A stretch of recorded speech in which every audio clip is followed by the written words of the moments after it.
Deux de mes premières vidéos étaient consacrées aux smartphones que la police ne parvient pas à ouvrir avec l'étude des capacités des principaux outils comme Cellebrite ou Greycase. Ces solutions permettent aux enquêteurs du monde entier, quand les conditions s'y prêtent, de décapsuler un téléphone et d'en extraire les données sans connaître le code d'accès.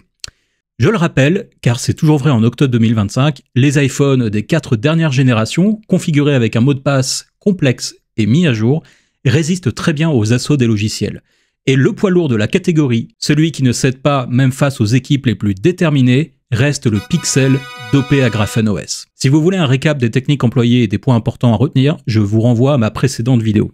Allez, bienvenue sur la chaîne. Si vous n'êtes pas encore abonné, c'est le moment. N'hésitez pas à partager les vidéos et à souscrire pour devenir membre, pour me soutenir ici ou sur Patreon. Vous voulez reprendre le contrôle de votre vie privée et de votre hygiène numérique, je vous propose également un lien affilié pour découvrir tout l'univers Proton avec une réduction de 23% sur les abonnements. Déverrouiller les téléphones dans les enquêtes, c'est une véritable course contre la montre. Les développeurs colmatent les failles, les sociétés spécialisées cherchent de nouvelles méthodes pour craquer vos téléphones, et ainsi de suite.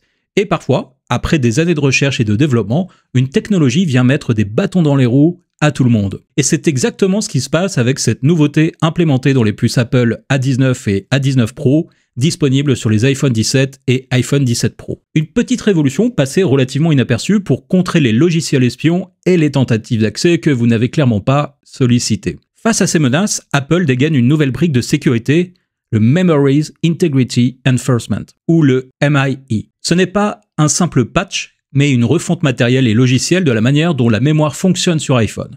Alors, comment ça marche? Est-ce que cela rend les iPhones aussi inviolables que les Pixels sous Graphene OS? On fait le point. Avant de parler de MIE, il faut comprendre comment Apple protège déjà la mémoire de base. iOS est construit comme un immeuble à accès contrôlé. Seul du code signé peut entrer et chaque application vit dans son bac à sable avec des droits précis et elle ne peut pas faire ce qu'elle veut. Les pièces changent d'emplacement à chaque démarrage et on ne peut pas en principe écrire du code dans une zone qu'on exécute. Le noyau lui-même est durci. Certaines pages sont gelées en lecture seule et les pointeurs, ces adresses qui disent où aller en mémoire, sont authentifiés pour empêcher qu'on les truque et qu'on détourne le programme. Tout ça formait déjà un mur très haut et les attaquants trouvaient encore des interstices en tirant parti d'erreurs de gestion mémoire. Et parce que pour percer à jour les secrets de votre téléphone, les enquêteurs s'attaquent en priorité à la mémoire et donc à ce qu'elle contient. C'est là qu'arrive Memory Integrity Enforcement. MIE n'est pas une option cachée dans un menu et ce n'est pas un antivirus. C'est une propriété du système désormais ancrée dans la puce Silicon A19 et A19 Pro et dans iOS. Elle tourne en permanence, y compris pour le noyau et les services critiques. À l'écran, rien ne change. Et sous le capot, la règle devient pas d'accès mémoire, pas de passe. L'idée est simple. Faire respecter l'intégrité de la mémoire de l'iPhone partout et tout le temps. Apple couple deux briques. La première, ce sont des allocateurs typés. Imaginez que la mémoire soit un entrepôt et que, plutôt que d'empiler pêle-mêle les cartons, on range chaque type d'objet dans un bac séparé avec ses dimensions, ses règles de réemploi et des zones tampons. Quand un programme demande de la place pour un objet A, on lui attribue un carton du rayon A.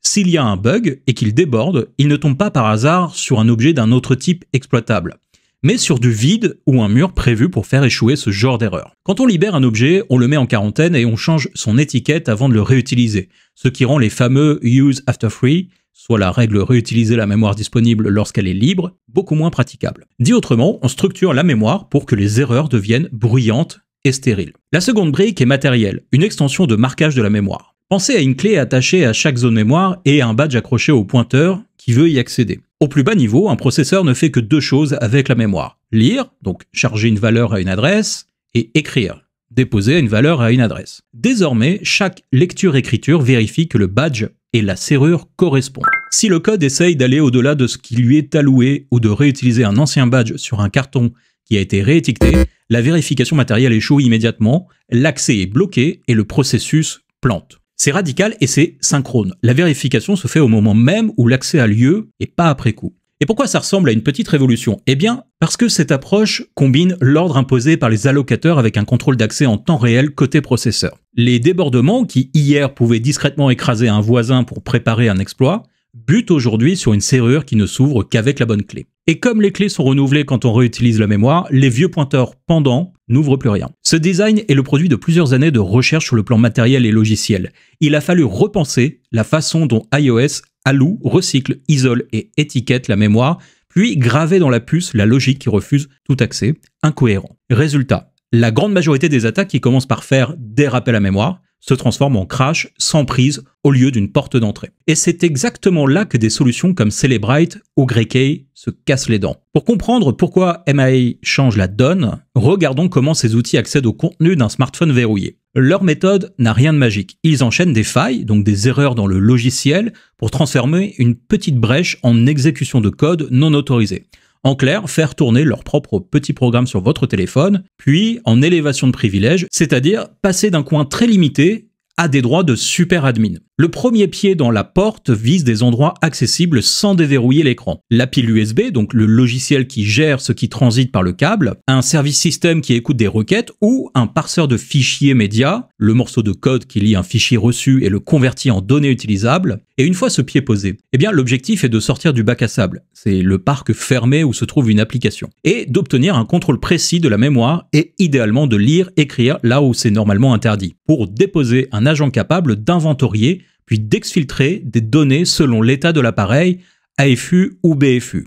On va revenir sur ces points juste après. Précision utile. Par défaut, iOS active un USB Restricted Mode. Quand l'iPhone est verrouillé et qu'environ 1 heure s'est écoulée depuis le dernier déverrouillage, le port n'accepte plus de données. Il ne sert plus qu'à charger.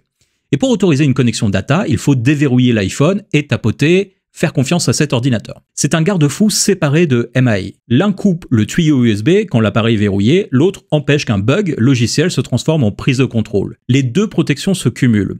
Alors, pourquoi les enquêteurs, pourquoi avec ces logiciels visent-ils la mémoire ? Eh bien parce que c'est là que les erreurs sont les plus fréquentes et qu'elles permettent le plus facilement de contourner les protections de base du système. Un débordement de tampon, donc quand on écrit trop et qu'on grignote la case d'à côté dans la mémoire, ou un use after free, on réutilise une zone de mémoire déjà libérée, ça permet souvent de corrompre un pointeur. Je le rappelle, un pointeur, c'est simplement l'adresse qui indique où aller lire et écrire sur la mémoire. Si l'on trafique cette adresse, eh bien on redirige le programme et on peut finir par obtenir un arbitrary read and write, la capacité de lire ou d'écrire où l'on veut en mémoire. À partir de là, on cherche à toucher le cœur du système, là où se décident les permissions, les accès matériels et les règles de sécurité. Et à l'inverse, casser la cryptographie de la Secure Enclave ou bidouiller la toute première chaîne de démarrage est très rare, très coûteux et souvent spécifique à un modèle, alors qu'un simple bug mémoire peut surgir dès qu'un driver, un parseur ou un service se trompe d'un octet. La Secure Enclave, c'est un espace ultra sécurisé à l'intérieur de l'iPhone.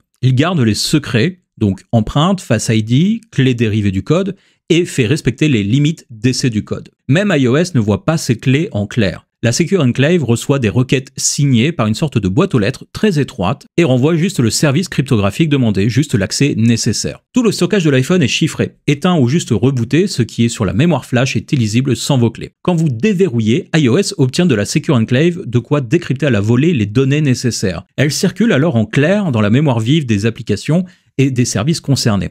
Historiquement, une exploitation mémoire servait de raccourci. Elle ne cassait pas le chiffrement, elle le contournait en s'invitant là où les données sont déjà déchiffrées. C'est plus simple. L'attaquant fait alors tourner son code à l'intérieur du système et peut lire ce que l'OS vient de déchiffrer ou lui faire servir des fichiers en profitant des mêmes droits. Avec MIA, cette porte dérobée se referme. La tentative de s'infiltrer par une corruption de mémoire échoue immédiatement, donc le chemin pratique pour bypasser le chiffrement s'effondre. Et c'est exactement ce que MIA vient casser. MIA transforme la mémoire en zone à accès contrôlé. Chaque portion reçoit un identifiant secret et tout accès doit présenter la référence correspondante. Au moindre écart, l'opération est annulée et le programme s'arrête net. Cette vérification se fait au fil des lectures et écritures en temps réel. Ajoutez à ça le rangement par type de l'allocateur.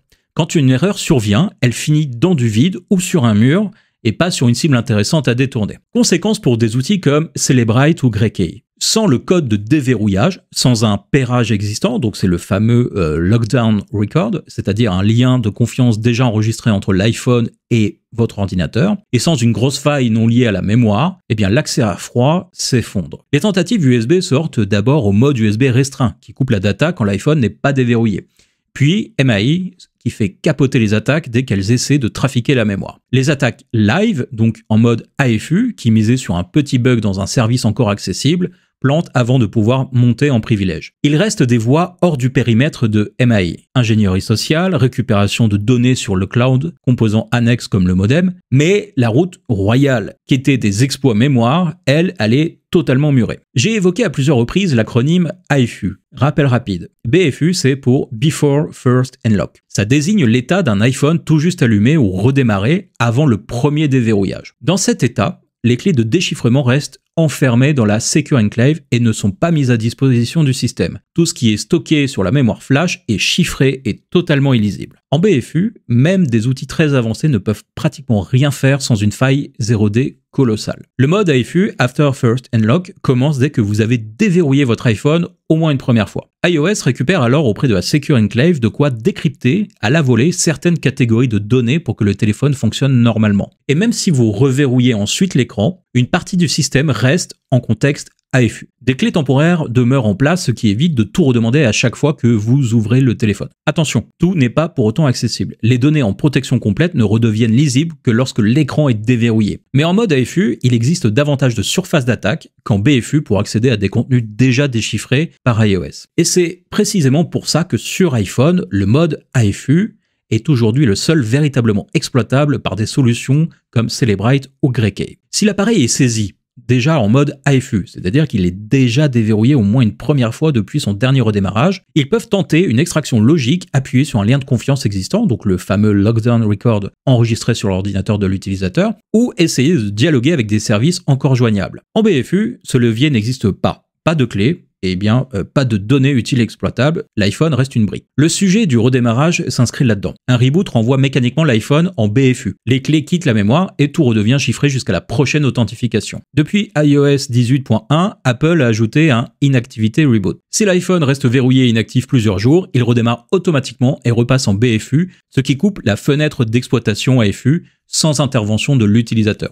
En pratique, les observations publiques parlent d'un délai d'environ 3 à 4 jours d'inactivité avant le redémarrage, avec des cas signalés en laboratoire où des appareils basculent plus vite selon les conditions de stockage et du réseau. Alors la conséquence, c'est lors d'une saisie, les enquêteurs cherchent à éviter toute extinction et à maintenir l'alimentation pour conserver le téléphone en mode AFU. Mais ce reboot d'inactivité peut désormais faire retomber l'appareil en mode BFU tout seul, réduisant encore le temps utile pour tenter d'exploiter quelques données. Côté défense, il n'y a rien à configurer. iOS s'en charge automatiquement. Et si l'on veut couper la fenêtre AFU immédiatement, éteindre ou redémarrer manuellement reste la méthode la plus directe. Avec MAI en plus, même le mode AFU devient un terrain nettement moins favorable aux attaques mémoire qui servaient de raccourci pour voir des données déjà déchiffrées. La combinaison AFU plus MAI assèche donc le principal point d'appui restant, tandis que BFU, donc Before First Unlock, demeure par conception un mur pour les extractions qu'on appelle à froid, c'est-à-dire que le téléphone est éteint. MAI sur iPhone 17, c'est aussi une nouvelle arme redoutable contre les logiciels espions comme Pegasus.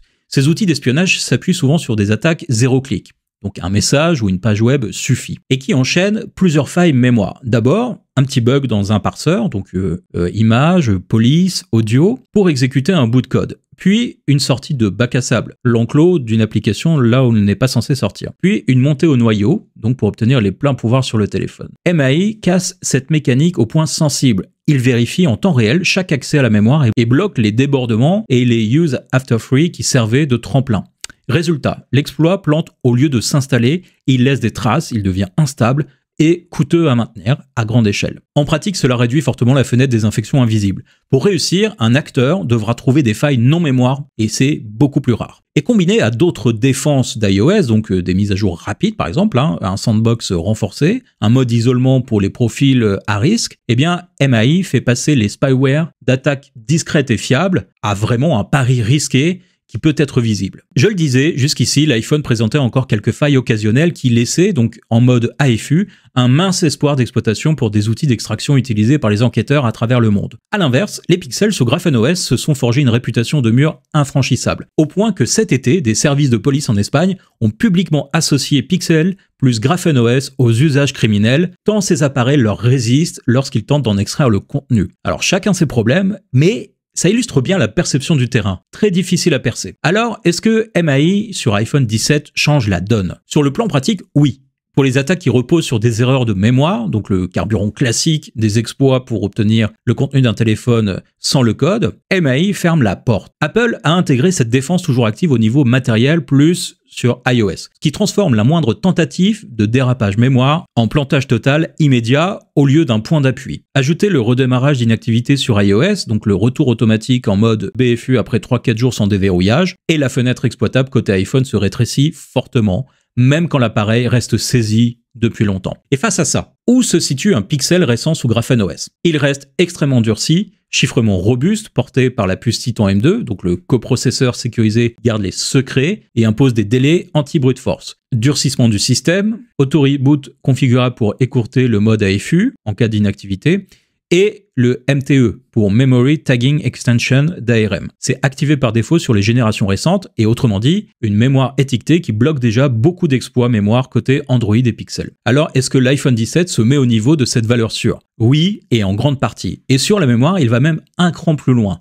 Graphene OS exploite très bien MTE côté Pixel, donc c'est l'étiquetage matériel de la mémoire. MAI, dont on parle depuis le début, va plus loin en la combinant à des allocateurs typés, donc c'est la mémoire rangée par type d'objet, pour éviter les mélanges dangereux, et à une mise en œuvre synchrone, always on, au cœur d'iOS. La vérification se fait par le matériel à chaque lecture-écriture en temps réel et n'est pas optionnelle.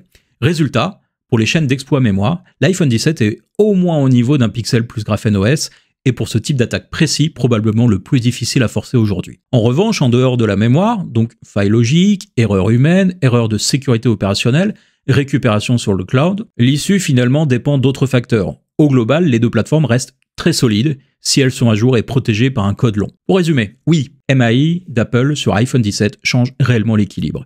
Si votre question est « est-ce qu'un iPhone 17 bien configuré atteint le niveau de résistance d'un Pixel sous Graphene OS ?» La réponse est oui dans les scénarios d'extraction sur l'appareil et contre les exploits mémoire, on est désormais au coude à coude. Avec un léger avantage quand même sur l'iPhone 17 grâce à ce nouveau système MAI. Dans tous les cas, les deux restent extrêmement difficiles à forcer sans le code de déverrouillage ou sans une faille 0D majeure. Autrement dit, l'iPhone 17 rejoint le Pixel sous Graphene OS dans le club très restreint des téléphones que la police ne peut pas déverrouiller. Voilà, merci d'avoir suivi cette vidéo, n'hésitez pas à poser vos questions en commentaire ou à venir en parler sur le Discord de la chaîne. En attendant, abonnez-vous, likez et partagez cette vidéo et n'oubliez pas, l'erreur se trouve toujours entre la chaise et le clavier.